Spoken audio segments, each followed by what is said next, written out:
মজদুরে কাজে বসে, প্রচন্ড রোদ, গরিব এলাকা, অসহায় এলাকা, মাথার উপরে ছাদ নেই, যে ঘরে কাজ করে এলবেস্টার, যখন কিনা মেশিনে চাপটা দেয়, মেশিনে যখন পাটা দাবাইয়া দেয়, মাথার ঘাম toss toss toss toss toss toss করে পায়েতে পড়ে, অত্যন্ত পরিশ্রম করে, অত্যন্ত মেহনত করে, ওই মেহনতের ভরে 1% হারাম নাই, ওটা হালাল হালাল হালাল, ওটা হালাল হালাল হালাল।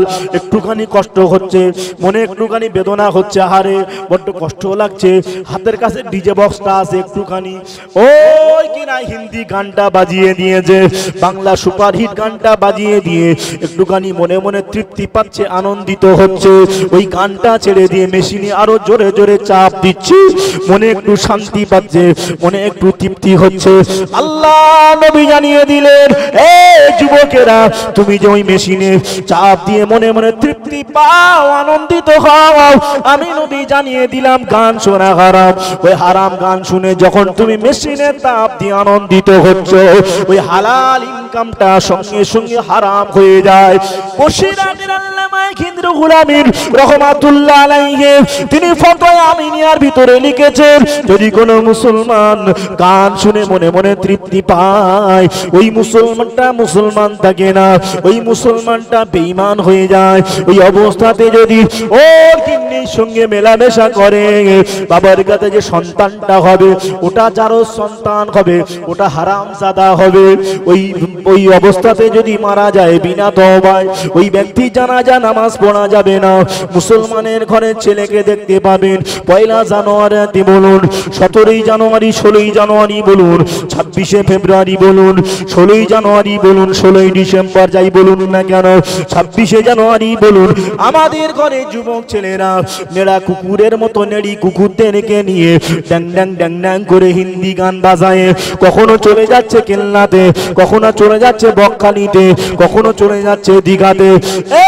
যুবকেরা অবাক লাগে, এই মুসলমানের ঘরের ছেলেরা মাহফিলে আসছে বসছে, এই মুসলমানের ঘরের মোবাইলের ছেলেদের ভিতরে দেখতে পাওয়া যায় গান, আবার এদের মোবাইলের ভিতরে দেখতে পাওয়া যায় ওয়াজ। পাশের দেশের নাম কি? বাংলাদেশ, একটা মুসলিম দেশ। একজন সাধারণ ব্যক্তিকে জিজ্ঞাসা করবেন, ওযুর ফরজ কটা?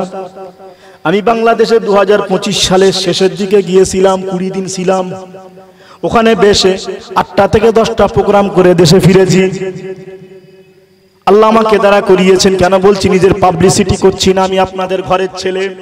যদি একটুখানি নাম রোশন হয় তবু আপনারা গর্ব করে বলবেন আমাদের গ্রামের ছেলে, আমার ভাই। ওখানে গিয়ে যুবক ছেলেদেরকে জিজ্ঞাসা করবেন হাদিস শরীফের, শরিয়াতের জ্ঞান গরিমা তারা রাখে, হুজুর কটা ফরজ, গোসলের ফরজ তারা কটা জানে। 60 বছর বয়স হয়ে গিয়েছে, 70 বছর বয়স হয়ে গিয়েছে, দাড়ি পেকে গিয়েছে, সূরা ফাতিহা শিখতে পারে না, নামাজের নিয়ম কানুন জানে না, হুজুর ফরজ কটা জানে না, প্রথম কলেমা কি বলতে পারে না। ঠিক বলছি না ভুল বলছি? হুজুর ফরজ কটা? 12টা। কি?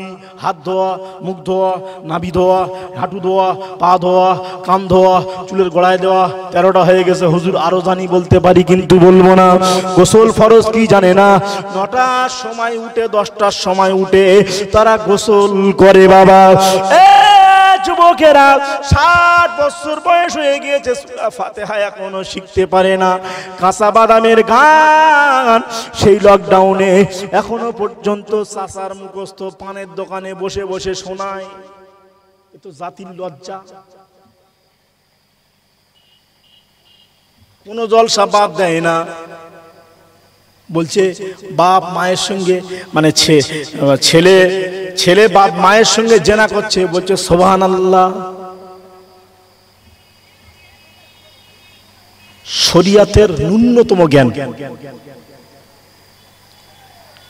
শরিয়াতের ন্যূনতম জ্ঞান মানে কি? যেগুলো শেখা ফরজ, যেগুলি শেখা ফরজ, শরিয়াতের ন্যূনতম জ্ঞান শেখা ফরজ। বর্তমানে দেখবেন আমাদের ঘরে যুবক ছেলেরা থেকে শুরু করে বাচ্চারা সকালে মক্তবে যায়, পড়তে যায় না? বাড়িতে বাড়িতে বাড়িতে বাড়িতে দেখবেন, বাড়িতে বাড়িতে সার্চ করবেন, যদি 5টা ছেলে থাকে, একজন হয়তো সকালে মক্তবে যায়, 4 জন যায় স্কুলে, ঠিক না ভুল? সার্চ করবেন, ওই একজন যে যায় সে কিন্তু সপ্তাহে 7 দিন যায় না, একবার। কি করে সে শিখবে?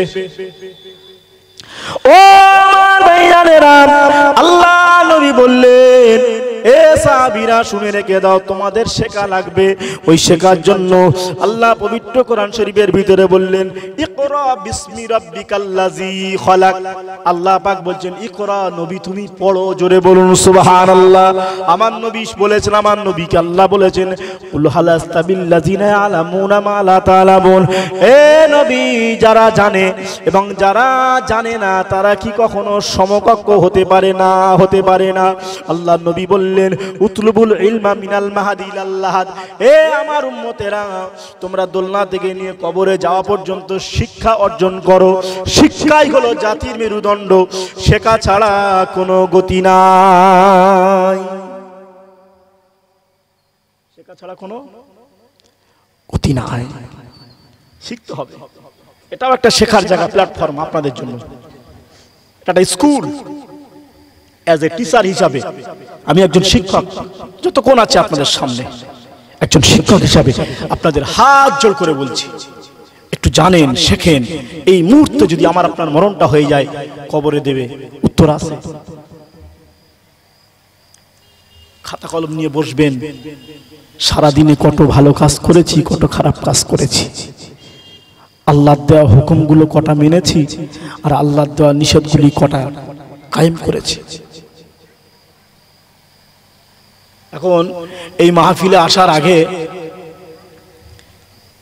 আপনাদের বাড়ি থেকে মাহফিলে আসার আগে একটা বড় একটা জঙ্গল পড়ে। কিসের জঙ্গল? বাঁশবাগানের জঙ্গল। কিসের জঙ্গল? বাঁশবাগানের জঙ্গল। মুরব্বীরা বলতো যে ওই জঙ্গলে 100 বছরের জঙ্গল, অনেক পুরাতন জঙ্গল। এখন তো নতুন করে নয়া কলে কিছু ঘরবাড়ি হয়েছে, কিন্তু ওই জঙ্গলের ভিতর থেকে আজ পর্যন্ত কেউ আসতে পারে না। মুরব্বীরা কি বলতো? জঙ্গলে বিশাল ভয়ানক আওয়াজ হয়, বিকট আওয়াজ হয়, শব্দ হয়, রাতের বেলা কান্নার আওয়াজ শুনতে পায়, ওই ভয় থেকে আর যায় না। এখন মাহফিলে আসছে একটা যুবক ছেলে, বলতেছে যা হয় হোক, এইটা দিয়ে গেলে অনেক শর্ট, আর এই জঙ্গলের রাস্তা দিয়ে গেলে অনেক শর্ট, আর রাস্তা দিয়ে ঘুরে গেলে আধ ঘন্টা সময় লাগবে। মুরব্বীরা কি বলেছে না বলেছে দেখার দরকার নেই, অন্ধকার, হাতে মোবাইল নেই, লাইট নেই, কিছু নেই, জঙ্গলের ভিতর থেকে আসছে। আর ওই বিকেলবেলা আমাদের ঘরের মা বোনেরা কিছু ওই বাঁশ পাতা কুড়িয়ে কুড়িয়ে কুড়িয়ে কুড়িয়ে সাইড করে রেখেছিল, জানে আজকের কিছু পড়েছে, কালকের কিছু পড়বে, গুড়িয়ে সব নিয়ে বাড়ি যাব, জ্বালানি করবো। এ এখন কি করেছে, হাতে লাইট ফাইট কিছু নিয়ে বাঁশ বাগানে ঢুকে, আর সেই বাঁশ বাগানের পাতায় যেই পা দিয়েছে, খস করে উঠেছে। এই পাতায় পা দিলি খস করে উঠতো নাকি?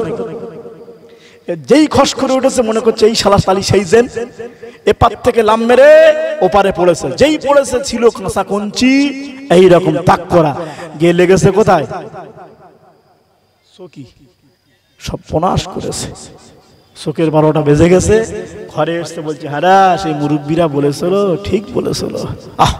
দেখ আমার জেন এই নখ ঢুকে দেখি করস, দেখে ঘটেছে কি? বাঁশ পাতা মা বোনেরা জড়ো করে রেখেছিল, লাম মেরে গেছে। কি হয়েছে? ঢুকেছে ভিতরে, মনে করেছে নখ, কিন্তু না। যদি হাতে লাইট থাকতো, হাতে যদি টর্চ লাইটটা থাকতো, দেখে নিত কোথায় পাতা আর কোথায় সেই আপনার কিনা কঞ্চি। এ সোনার মানিকেরা, কান খুলে শুনে রেখে দিন, আমি আপনাদের ভাই তাই জানিয়ে দিয়ে যাই, জেনারেল শিক্ষা শিক্ষিত হোক আপত্তি নাই। একটা ছেলেকে মাদ্রাসায় পড়াবেন, একটা ছেলেকে আলেম বানাবেন, একটা ছেলেকে হাফেজ বানাবেন। মাদ্রাসায়, এলাকায় মাদ্রাসার অভাব নাই, কিন্তু শিক্ষার পরিকাঠামোর অভাব। এই চিন্তা করে নিজে একটা মাদ্রাসা করেছি, জামিয়া সিদ্দিকিয়া দারুল কোরআন। মাদ্রাসায় যারা পড়ে ভালো ছেলে দেয় না, ক্লাস 3-তে 3 বার ফেল করেছে, কোন কোন বিছানায় পেশাব করে, নাক থেকে সর্দি গড়িয়ে আসছে, ঠিক করে কথা বলতে পারে না, লোকের কাছে ঢিল মারে, রাতের বেলা কিনা চুরি করে, আম পাড়ে, আম গাছে থাকতে দেয় না, বাপ মা ক্লান্ত, অপড়ো অঝড়ো অধম অপরা পেরেশান, যা হুজুরি কাছে দিয়ায়। এইরকম একটা ছেলে, ভালো ছেলে দিতে হবে না। ক্লাস 3-তে 3 বার ফেল মেরেছে, এরকম ছেলেকে দেবেন? বাপ নেই মা নেই, এতিম এসির অসহায়, ওই ছেলেকে দেবেন আমার কাছে 3 বছর। আল্লাহ যদি চায়, খোদার কসম আমি আপনাদের ভাই এলাকার নিয়ত নিয়েছি, মাদ্রাসা আমার পাকা নয়, দোরমা, উপরে এলবেস্টার, কিন্তু শিক্ষার পরিকাঠামোর গুণ যদি আপনাদের দোয়া থাকে 3 বছর সময় দেবেন হেলথ বিভাগে। 3 বছর ভর্তি করবেন, অ্যাডমিশন আজ থেকে নিয়ে যেদিন অ্যাডমিশন দেবেন সেই দিন 3টা বছর সময় দেবেন। ক্লাস 1 থেকে নিয়ে 8 পর্যন্ত বাংলা, মক্তব থেকে নিয়ে নাহবির পর্যন্ত আবাসিক ভাবে। আমি নিজে মাদ্রাসা করেছি, কোনো পাবলিসিটি নয়।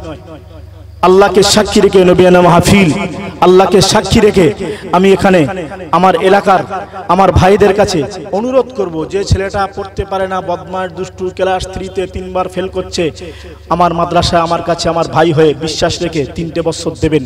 আমি আপনাদের কাছে দায়িত্ব নিয়ে বলছি, 3 বছরের মধ্যে যদি না করতে পারি, যদি ছেলে না পারি, তার আগে ডেকে তুলে দেবো। ভাই আমার দ্বারা সম্ভব না, সেজন্য লিফটের আছে, এত নম্বর আছে। আমার এই ছেলেটা আপনাদের কাছে পৌঁছে দিচ্ছে। আমার মাদ্রাসায় বর্তমানে 4 জন শিক্ষক আবাসিক ভাবে পড়াশোনা করানো হয়, হেফজ এবং খারিজি, অত্যন্ত মেহনত করে তৈরি করেছি। আপনাদের খাস দাওয়াত রইল, আমি আপনাদেরকে দাওয়াত করব, যাবেন। ওলামা সম্মেলন একটা করব। আমি আপনাদের ঘরের ভাই। শিক্ষাই জাতির মেরুদণ্ড, শিক্ষা ছাড়া কোনো গতি নাই। সেটা হলো কি, দুনিয়াবে শিক্ষার আগেই ইলমিয়াতে শিক্ষা, দিনিয়াতে শিক্ষা। আল্লাহ পাক যেন আমাকে আপনাকে সকলকে কবুল করেন। আর একটা বিষয় হলো, এই এলাকা থেকে ডাক্তার ওবাইদুল্লাহ সাহেব, তিনি মাদ্রাসার একজন, আমার মাদ্রাসার একজন কমিটির ভিতরে আছেন। আমার সঙ্গে যোগাযোগ না করলেও ভাইয়ের সাথে যোগাযোগ করলে হবে। তাই যাই হোক, যা কিছু বলেছি, আপনারা কষ্ট পাননি তো, দুঃখ পাননি তো? কষ্ট দুঃখ পাননি তো ভাই? আমি আপনাদের ঘরের ছেলে, ভুল রাস্তায় চললে বলতে পারি কি পারি না, সেই অধিকার নিয়ে দুটো কথা বলে গেছি। আল্লাহ যেন আমাকে আপনাকে সকলকে শোনার থেকে বলার থেকে বেশি বেশি বেশি বেশি করে নেক আমল করার তৌফিক দান করেন। সকলে বলেন আল্লাহুম্মা আমিন। চলে যাচ্ছি, দোয়া করবেন, ভালো থাকবেন। ওমা আলাইনা ইল্লাল বালাগ। উচ্চ আওয়াজে মহাব্বতে দরুদ শরীফ পড়েন, আল্লাহুম্মা।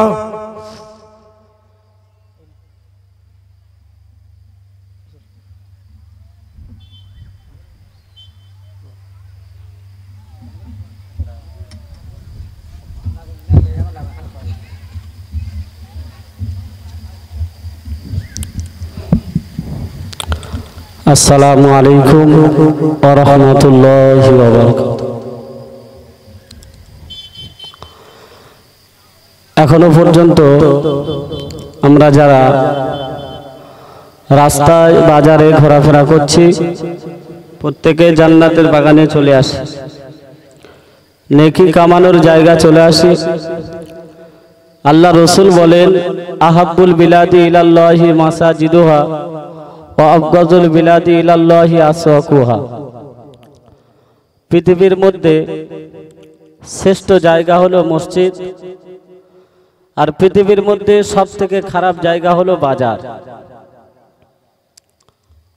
তো আমরা সেই খারাপ জায়গা, জঘন্য জায়গা, বাজে জায়গা,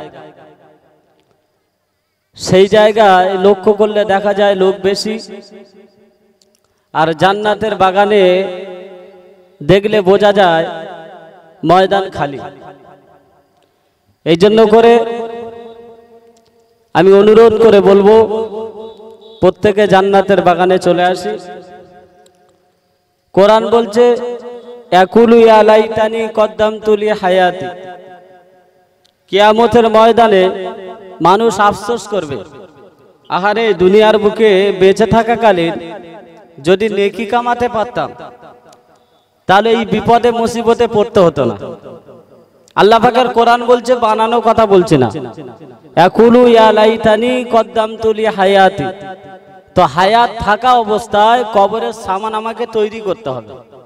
তো জলসার দিনে বাজে জায়গা, খারাপ জায়গা, জঘন্য জায়গায়, সেই জায়গায় যদি আমরা বেশি ঘোরাফেরা করি আর জান্নাতের বাগান যদি খালি থাকে, কিয়ামতের ময়দানে আমাদের কিন্তু হিসাব দেওয়া লাগবে।